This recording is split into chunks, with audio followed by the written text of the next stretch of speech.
Romanos 4. Então, o que é que podemos dizer de Abraão, o antepassado de nossa raça? O que foi que ele conseguiu?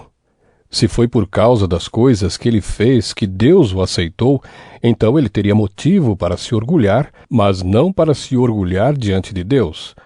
Pois o que é que as Escrituras Sagradas dizem? Elas dizem: Abraão creu em Deus, e por isso Deus o aceitou.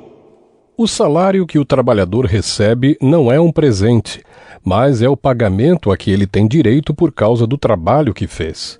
Porém, a pessoa que não põe a sua esperança nas coisas que faz, mas simplesmente crê em Deus, é a fé dessa pessoa que faz com que ela seja aceita por Deus, o Deus que trata o culpado como se ele fosse inocente.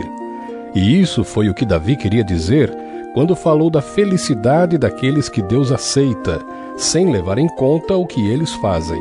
Davi disse: Feliz aquele cujas maldades Deus perdoa e cujos pecados ele apaga. Feliz aquele que o Senhor não acusa de cometer pecado.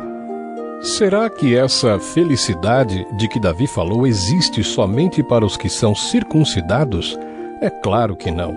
Ela existe também para os que não são circuncidados, pois já citamos as Escrituras Sagradas que dizem: Abraão creu em Deus e por isso Deus o aceitou. Quando foi que isso aconteceu? Foi antes ou depois de Abraão ser circuncidado?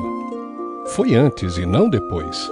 Ele foi circuncidado mais tarde, e a sua circuncisão foi um sinal para provar que Deus aceitou Abraão porque ele tinha fé. E isso aconteceu quando ele ainda não havia sido circuncidado. Assim, Abraão é o pai espiritual de todos os que creem em Deus e são aceitos por ele, mesmo que não sejam circuncidados. Ele é também o pai dos que são circuncidados, não apenas porque são circuncidados, mas porque vivem a mesma vida de fé que Abraão, o nosso pai, viveu antes de ter sido circuncidado. Deus prometeu a Abraão e aos seus descendentes que o mundo ia pertencer a eles. Essa promessa foi feita não porque Abraão tinha obedecido à lei, mas porque ele havia crido em Deus e havia sido aceito por ele. Pois se aqueles que obedecem à lei vão receber o que Deus prometeu, então a fé é inútil e a promessa de Deus não tem valor, pois a lei traz o castigo de Deus.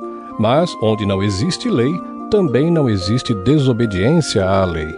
Portanto, a promessa de Deus depende da fé, a fim de que a promessa seja garantida como presente de Deus a todos os descendentes de Abraão. Ela não é somente para os que obedecem à lei, mas também para os que creem em Deus como Abraão creu, pois ele é o pai espiritual de todos nós, como dizem as Escrituras Sagradas: Eu fiz de você o pai de muitas nações. Assim, a promessa depende de Deus, em quem Abraão creu, o Deus que ressuscita os mortos e faz com que exista o que não existia. Abraão teve fé e esperança, mesmo quando não havia motivo para ter esperança, e por isso ele se tornou o pai de muitas nações, como dizem as Escrituras. Os seus descendentes serão muitos. Abraão tinha quase 100 anos, mas mesmo quando ele pensou a respeito do seu corpo, que já estava como morto, ou quando lembrou que Sara não podia ter filhos, a sua fé não enfraqueceu. Abraão não perdeu a fé, nem duvidou da promessa de Deus. A sua fé o encheu de poder e ele louvou a Deus, porque tinha toda a certeza de que Deus podia fazer o que havia prometido. Por isso, Abraão, por meio da fé, foi aceito por Deus.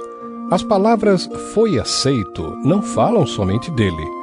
Falam também de nós, que seremos aceitos, nós os que cremos em Deus, o qual ressuscitou Jesus, o nosso Senhor. Jesus foi entregue para morrer por causa dos nossos pecados e foi ressuscitado a fim de que nós fôssemos aceitos por Deus.